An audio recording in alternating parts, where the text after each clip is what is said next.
Bienvenue à ce court webinaire Et si l'amour avait plus d'une forme? Alors, les intentions de la rencontre, en fait, c'est d'ouvrir un espace de réflexion sur les relations amoureuses, présenter humblement et brièvement différentes options relationnelles sans hiérarchie ni jugement, informer, éveiller les consciences et normaliser la diversité des parcours. Qui suis-je?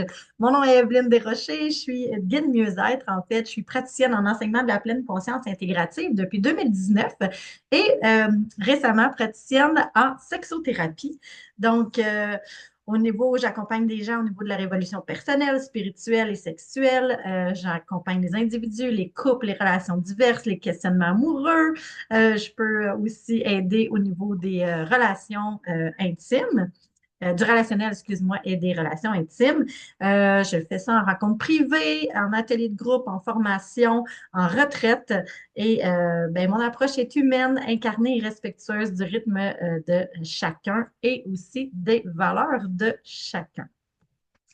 Euh, Qu'est-ce qui m'interpelle à vous parler de ça, c'est que moi, j'ai eu un grand questionnement par rapport à ma propre orientation relationnelle et j'ai passé par à peu près tous les types de relations. Donc, j'ai été en monogamie, j'ai été en couple ouvert, j'ai été en non-monogamie éthique, j'ai été en libertinage, j'ai été en polyamour, en polylibertinage.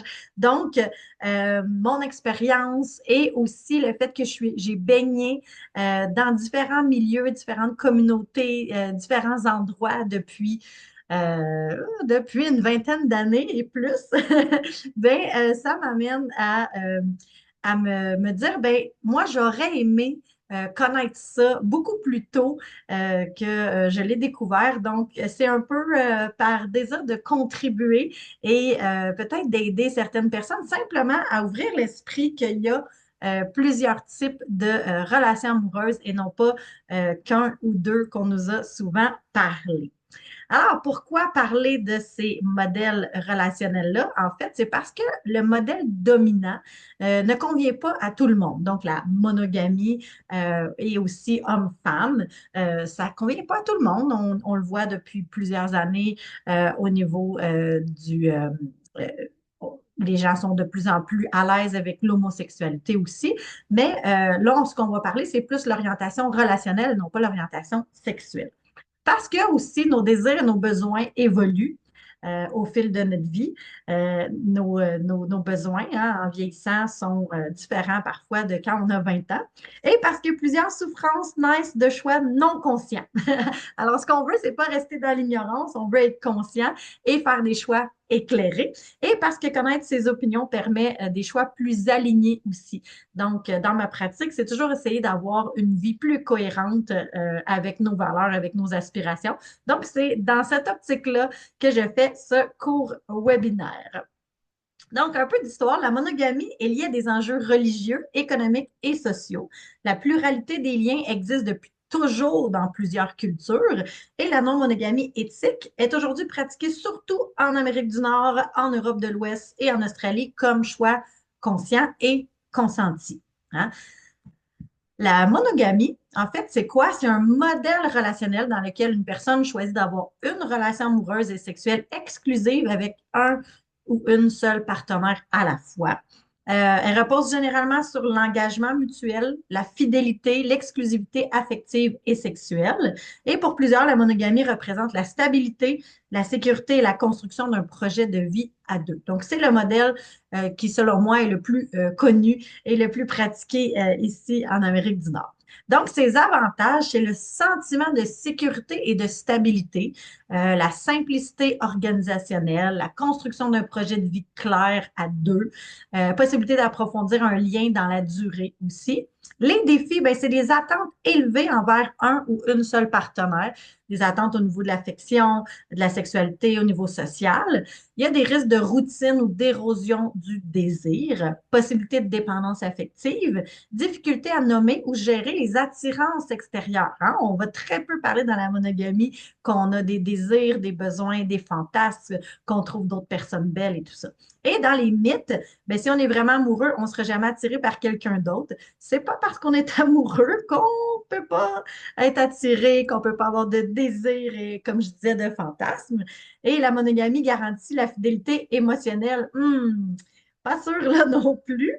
C'est le modèle naturel et universel. En fait, c'est le modèle que nous, Québécois, on a vu le plus, mais si on regarde dans d'autres cultures, d'autres religions, c'est pas nécessairement ça qui est prôné. Et l'exclusivité est la seule façon d'aimer profondément.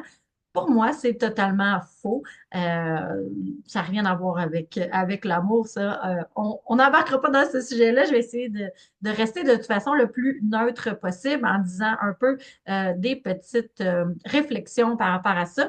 Mais je vous rassure, je ne suis pas là du tout pour vous dire qu'un modèle ou un autre est meilleur. C'est pas du tout mon intention. J'essaie de rester le plus neutre possible. Donc, qu'est-ce que la non-monogamie éthique? Donc, c'est un modèle relationnel où une personne ou un couple choisit de ne pas être exclusif avec l'accord clair et éclairé de toutes les personnes impliquées. Donc, pour ça qu'on appelle ça éthique, c'est que c'est nommé. Hein? Il y a beaucoup de gens qui sont en monogamie ou en non-monogamie, mais que c'est caché. Donc là, on va parler de la non-monogamie éthique qui englobe plusieurs pratiques qu'on va voir aujourd'hui, mais en gros, ça inclut la transparence, le consentement explicite, des ententes définies ensemble, une communication continue. Le point central, rien n'est caché. Chaque relation repose sur l'honnêteté, le respect et la responsabilité affective. Les avantages, ben, c'est la possibilité d'aimer ou de connecter avec plus qu'une personne. Il y a moins de pression sur un seul partenaire pour combler tous les besoins. Développement important des compétences de communication parce que, oh oui, en monogamie éthique, il faut être capable de se parler, franchement, avec transparence si on veut que ça fonctionne. Invitation à l'autonomie affective et à la responsabilisation aussi. Les défis au niveau de ça, ben, c'est la gestion de la jalousie et de l'insécurité, complexité organisationnelle, donc le temps, l'énergie, la logistique, la nécessité d'une communication constante et mature et la stigmatisation sociale possible. Hein. On peut se faire juger quand on tombe dans des modes de vie relationnels qui sont un peu hors standard, hors normes ou un peu marginal, en fait, on devrait dire ça. Au niveau des mythes, ben, c'est seulement pour le sexe. Donc, c'est pas vrai que les gens qui sont en non-monogamie éthique, c'est juste pour le sexe. Il y en a que oui, mais il y en a que non. Les personnes en non-monogamie ont peur de l'engagement. Ça, c'est un mythe qu'on entend souvent, ce qui est pas du tout le cas généralisé, mais comme dans n'importe quoi, j'ai été longtemps en monogamie, j'ai été aussi avec des gens monogames, puis le niveau d'engagement pouvait être très, très, très défaillant, même en monogamie. Donc, c'est complètement un mythe. Ça ne peut pas durer dans le temps. Encore une fois, ça va fonctionner pour certaines personnes, ça ne fonctionnera pas pour d'autres, comme tous les types de relations. Et il n'y a pas de règles. Si vous embarquez dans de la non-monogamie éthique et que vous n'avez pas de règles, bonne chance. Donc, excusez-moi. Ensuite, on rentre avec le couple ouvert. Donc, une relation ouverte, c'est un couple engagé qui choisit de permettre des relations sexuelles et parfois affectives avec d'autres personnes. Donc, ça implique des règles définies ensemble, des limites claires, une communication continue. Le couple demeure généralement le lien principal. Ensuite, on a le trouble. Donc, un trouble est une relation impliquant trois personnes engagées dans un lien amoureux et ou sexuel commun. Donc, c'est vraiment trois personnes qui décident de s'allier comme relation là, tous ensemble. Les trois partenaires se reconnaissent mutuellement dans la relation et construisent ensemble leurs règles, leurs engagements et leur dynamique. Le trouble peut être égalitaire ou comporter des ententes spécifiques selon les besoins et les accords établis. Le point central, il ne s'agit pas simplement d'un couple avec une troisième personne, mais bien d'une relation à trois assumée et définie collectivement. Les avantages, c'est le soutien affectif élargi, richesse des dynamiques relationnelles, répartition possible des responsabilités de la charge émotionnelle, expérience relationnelle souvent très consciente et intentionnelle. Les défis, c'est la communication à trois qui peut être plus complexe, la gestion des insécurités et des comparaisons, l'organisation du temps et des besoins individuels, la pression sociale ou le manque de reconnaissance du modèle, Au niveau des mythes, ben, c'est juste un fantasme sexuel. Ben non, il y en a pour qui que c'est vraiment de l'amour, c'est vraiment une orientation relationnelle, c'est vraiment un désir d'être à trois, pas juste sexuellement, c'est vraiment une relation. Donc, il y a de l'amour, il y a de l'affection et tout ça. Deux personnes finiront toujours par exclure la troisième. Encore une fois, si on s'embarque dans un trouble, c'est vraiment parce qu'on a ce désir-là d'être trois. Donc, on considère les trois personnes là, dans la relation. Il y a forcément un couple principal et une personne secondaire. C'est un peu le même, dans la même lignée. Donc, non, pas nécessairement. Il y en a qui vont être toutes sur le même palier, puis il y en a d'autres que peut-être ils vont faire une petite hiérarchie là-dedans. Ça, c'est à discuter là, ensemble, les trois personnes. Et c'est pas une vraie relation. Ben, qui peut dire d'une relation que c'est pas une vraie relation? En fait, ça, c'est carrément un jugement et je crois que personne ne peut juger de c'est quoi une vraie relation, sauf les personnes qui sont à l'intérieur. Et ça vaut pour tout. Le libertinage, c'est une manière de vivre sa sexualité et ses relations de façon libre, assumée et consensuelle, en dehors des modèles traditionnels exclusifs. Ça peut inclure des échanges de partenaires, des rencontres sexuelles sans engagement amoureux, des clubs ou des événements dédiés à ce genre de pratique, une exploration assumée du désir. Donc, le point central, c'est le consentement clair, la communication et le respect des limites. À l'origine, le mot libertin désignait quelqu'un qui s'affranchissait des normes religieuses ou morales. Aujourd'hui, c'est surtout utilisé dans un contexte relationnel et sexuel. Donc, les avantages du libertinage, ben, c'est l'exploration assumée de ses propres désirs, possibilité de vivre sa sexualité de façon plus libre, renforcement possible de la complicité dans un couple. Donc, il peut y avoir du libertinage quand on est célibataire ou aussi quand on est en relation. Meilleure connaissance de ses limites et ses besoins. Hein. Plus on explore, plus on est conscient, plus on se connaît. Au niveau des défis, ben, c'est la gestion de la jalousie ou des émotions imprévues, l'importance de limites explicites et respectées, risque de décalage entre les attentes et la réalité, souvent dans des relations non établies, il y a une des deux personnes qui va s'attacher, puis l'autre, c'est pas ça nécessairement, donc ça peut amener ça. La stigmatisation sociale possible, évidemment. Et les mythes, ben, les libertins ne cherchent que la performance sexuelle. Encore une fois, c'est bien, c'est réel pour certains, mais c'est pas généralisé.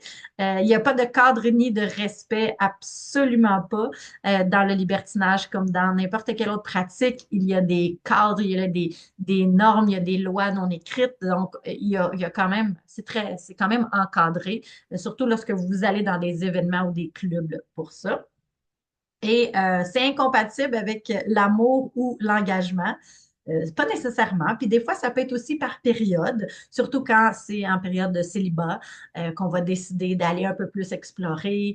J'ai été une longue période de ma vie célibataire à chercher quel genre de relation que j'avais envie. Je pense que j'ai été 4 ans ou 5 ans dans le célibat là, de suite, puis essayer de trouver ma voie à moi. Les mythes, ben, les libertins ne cherchent que la... excusez-moi, je l'ai déjà dit. Ça signifie absence de valeur. Complètement pas. C'est tellement un jugement. C'est pas parce que tu es dans le libertinage que tu n'as pas de valeur et que tu respectes pas les tiennes ou celles des autres. Absolument faux. On arrive au polyamour. C'est la possibilité de vivre plusieurs relations amoureuses en même temps avec connaissance et consentement de toutes les personnes impliquées. Ça inclut des liens affectifs multiples, une communication transparente, des ententes claires entre les partenaires. Le point central, c'est l'amour n'est pas limité à une seule personne. Hein. Souvent, dans le monde polyamoureux, on entend beaucoup j'ai beaucoup d'amour à donner, j'ai vraiment je ne peux pas me limiter à aimer juste une personne.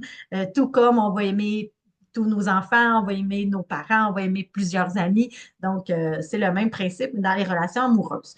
Donc, les avantages, ben, c'est la possibilité de vivre plusieurs relations amoureuses significatives, expansion du réseau affectif et du soutien émotionnel, développement de la communication consciente et de la gestion des émotions, parce qu'il va y avoir de la gestion des émotions dans des relations polyamoureuses, et la valorisation de la compersion, qui est ce sentiment-là d'être capable d'éprouver de la joie et du bonheur pour l'autre, même si ce n'est pas nous qui le procure. Donc ça, c'est quelque chose qui est inné pour certains, mais qui se développe pour la majorité des gens qui entrent dans un milieu polyamoureux. Au niveau des défis, ben, c'est la gestion de la jalousie, de la comparaison et de l'insécurité, hein, comme à peu près toutes les formes là, non monogames éthiques. L'organisation du temps et équilibre entre les partenaires. Et encore là, il y a plusieurs, on pourrait en parler longtemps, de tous les types de polyamour aussi. Donc, il y en a qui sont plus hiérarchiques, il y en a qui sont anarchiques, il y en a qui ont... Donc, il y a vraiment beaucoup, beaucoup, beaucoup de façons de vivre le polyamour. Il y a une complexité émotionnelle accrue. Hein, plus il y a de personnes, plus il y a de possibilités d'émotions et de gestion au niveau de ça. Le manque de modèles sociaux clairs, on a très peu vu dans notre société, en tout cas ici au Québec, de modèles polyamoureux. On en voit de plus en plus. On en voit à la télé, dans des séries, dans des podcasts. On entend de plus en plus parler. Euh, les mythes, ben, c'est juste une excuse pour tromper. En fait, dans le polyamour, ça se peut de tromper, mais c'est assez rare parce que, en fait, tromper quelqu'un, c'est quand tu es dans le mensonge et tout ça. Tandis que dans les relations polyamoureuses, ça demande une grande communication. Donc, généralement, ça se fait pas dans le dos de personne. Tout le monde est conscient. Ou si il y a des polyacceptants, donc on est avec un partenaire qui est pas nécessairement polyamoureux, mais qui va accepter, va peut-être choisir on appelle ça dans le jargon polyamoureux le don't ask, don't tell. Donc, demande pas, puis je te le dirai pas, là. Il y a certains de ça, mais ça reste que l'entente est quand même qu'on a le droit. Donc, c'est pas de tromper. On ne peut pas aimer deux personnes en même temps. Ben, en fait, vous, si vous avez deux, trois, quatre, cinq, six enfants, vous savez que vous êtes capable d'aimer plusieurs personnes en même temps. Vous avez sûrement plus qu'un ou une amie, comme je disais tantôt. Donc, on a deux parents, on a des frères et sœurs, on a des cousins, cousines. Donc, on est très, très, très capable d'aimer plusieurs personnes.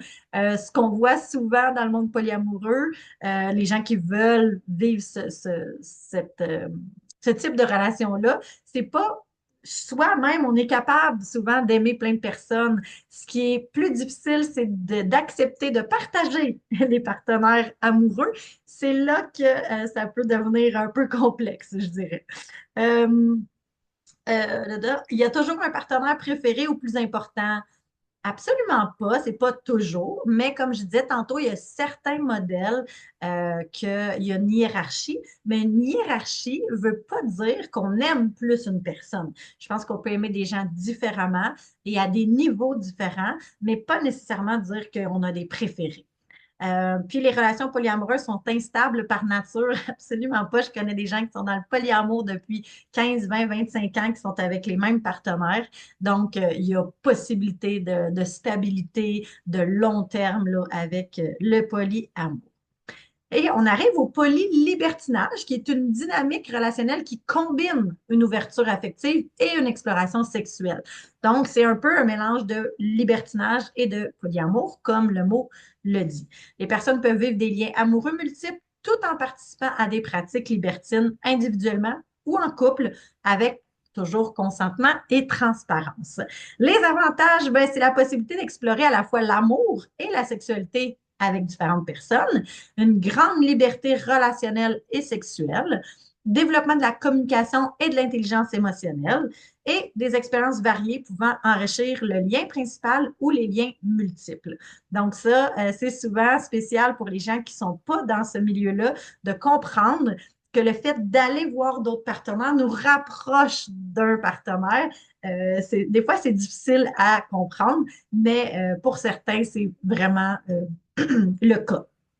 Au niveau des défis, ben, c'est la complexité émotionnelle élevée, gestion de temps et de l'énergie, hein, quand en plus on a des multiples partenaires et qu'en plus on va explorer, ça demande une bonne gestion du calendrier et de notre énergie. Nécessite une communication claire et continue hein, avec nos partenaires, c'est hyper important. Risque de confusion entre attachement affectif et dynamique sexuelle. Hein, quand c'est polyamoureux, que tu es en relation amoureuse, c'est clair. Quand tu es en libertinage et qu'il n'y a pas d'engagement, c'est clair. Mais quand tu mets les deux ensemble, il faut que ça soit doublement clair. Donc, avec qui tu développes des relations amoureuses et avec qui tu développes des relations seulement sexuelles ou peut-être plus amicales ou de jeu. Au niveau des mythes, ben, c'est forcément instable. Encore une fois, tout comme le polyamour, ça peut être très stable. On peut pas séparer amour et sexualité sans chaos. Absolument pas. Il y a des gens qui sont très, très, très capables de séparer amour et sexualité. Je suis une de ces personnes-là depuis jour 1 de ma première relation sexuelle. Pour moi, c'était avec un ami. Je lui ai demandé, Hey, j'aimerais ça essayer, est-ce que ça te tente? Donc, pour moi, amour et sexualité n'ont jamais été euh, nécessairement liés. Ça ne veut pas dire qu'ils ne peuvent pas, mais ça veut dire que j'ai été capable longtemps d'avoir de la sexualité sans avoir de l'amour ou de l'affection ou un lien émotionnel. Il n'y a pas de structure ni d'engagement. Encore une fois, c'est faux parce que si on est plusieurs, si on est dans le polyamour, on a déjà plusieurs, au moins une ou deux relations amoureuse. Donc, il y a quand même un niveau de structure et d'engagement. Et là, ben, chaque couple va établir ses propres règles. Alors, ça, c'est hyper important de comprendre ça dans tous les types de couples que je vous ai nommés, même la monogamie. Je crois qu'il doit y avoir quand même un cadre où on doit se dire qu'est-ce qui est acceptable pour moi, qu'est-ce qui est inacceptable et jusqu'où on peut aller dans ce cadre-là. Donc, ça, c'est hyper important.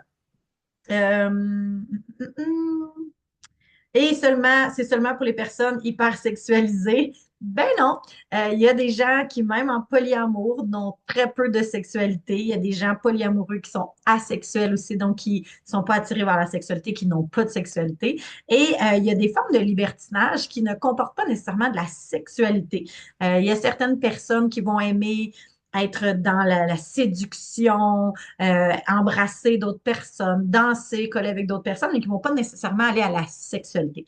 Donc ça, c'est propre vraiment à chaque personne. Donc, pour moi, ce qui est important de vous dire, c'est que toute forme de relation a sa place et est valide. Aucun modèle n'est supérieur à un autre. La clé demeure le consentement, la cohérence et l'alignement des partenaires impliqués, tout simplement. À la base, c'est de se poser la question en tant que personne, en tant qu'individu. Qu'est-ce que moi j'ai envie de vivre? Et ensuite, si on est célibataire, bien, on essaie de trouver quelqu'un qui a la même vision que nous. Et si on est déjà en couple ou en trouble ou en polyamour et tout ça, bien, c'est de nommer aux autres personnes qu'est-ce qu'on a envie, c'est quoi nos désirs et tout ça, puis d'en discuter et de voir à une ouverture ou pas de ces types de relations. Donc, je vais vous dire que je fais de l'accompagnement en séance privée. Donc, pour aller plus loin, si vous avez des questions, si vous êtes en remise en question, en doute par rapport à votre orientation relationnelle, votre orientation sexuelle, par rapport à vos désirs, si vous avez des fantasmes non nommés et que vous voudriez les nommer dans un cadre professionnel, confidentiel, je fais des rencontres en visio, donc par Zoom et à Grenby au besoin, mais les premières rencontres se font en virtuel. Et je fais de l'individuel, du couple, troupe ou polycule. Et ce qui est super génial pour moi, c'est que j'ai choisi de ne pas faire partie d'aucun ordre pour me permettre de pouvoir rencontrer toutes les personnes impliquées. C'est-à-dire que certaines professions, dont les sexologues, les psychologues, les psychiatres, n'ont pas le droit de voir deux personnes, exemple, d'un même couple individuellement ou si c'est pas une relation, si c'est pas une consultation de couple, ils ne peuvent pas les voir individuellement et vice-versa. Tandis que moi, j'ai choisi de pouvoir accompagner les personnes individuellement, les personnes en couple, les polycules et tout ça. Donc, ça me permet de jouer aussi un rôle un peu de médiation quand il y a certaines problématiques entre deux, trois, quatre, cinq personnes. Alors, c'est pour moi super important de pouvoir accompagner les gens qui en ont besoin avec les outils qu'ils ont besoin. Donc, j'ai aucune restriction sur avec quoi je vais accompagner les gens. Hein, moi, je me vois comme plus une accompagnante dans le développement personnel. Je suis là pour donner des trucs, des outils. Je suis comme un guide, mais c'est vraiment de l'accompagnement et je remets beaucoup la responsabilité sur les personnes impliquées là, dans la thérapie. Donc, c'est vraiment important de comprendre ça. Alors, vous pouvez me rejoindre par téléphone, par mon site Internet sans problème. Vous pouvez aussi me suivre sur ma page Facebook, Evelyne Desrochers et compagnie EDC. Sur cette page-là, il va souvent avoir des publications, de l'éducation, des fois des lives, des entrevues. On va mettre des événements aussi. Le groupe Facebook, Evelyne Desrochers et compagnie, vraiment le groupe privé. Ça, c'est un groupe où est-ce que je vais mettre aussi tous les événements que je vais organiser. Ma page YouTube, Evelyne Desrochers et compagnie, qui est une page où est-ce qu'il y a beaucoup, beaucoup, beaucoup de contenu depuis plusieurs années. Hein, ça fait quand même depuis 2019 que je fais ça.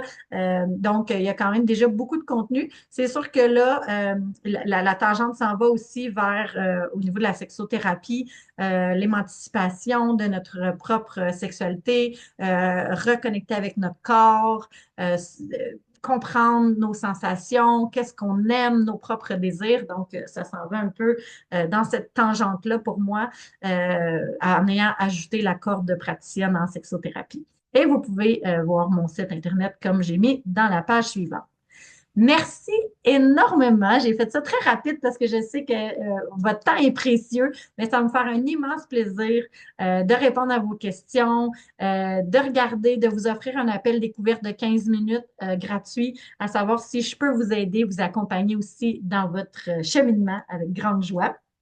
Merci pour la présence, l'écoute et votre ouverture aussi. Je sais que j'arrive peut-être pour toi avec des notions que tu connais pas, puis ça peut ébranler certains dogmes, certaines pensées. C'est correct, tout va bien. L'idée, c'est pas de convertir personne, c'est juste d'informer et de nommer qu'il y a autre chose. Il y a plein de possibilités. C'est à toi de choisir qu'est-ce qui te convient le mieux. Merci d'oser juste réfléchir, questionner et choisir en conscience. Et je vous souhaite personnellement du fond du cœur, de prendre soin de vous et de vos relations. La relation la plus importante à la base, c'est celle avec nous-mêmes, mais aussi celle avec les autres est très importante aussi. Donc, je vous souhaite une très belle réflexion et au plaisir de vous revoir dans une prochaine capsule.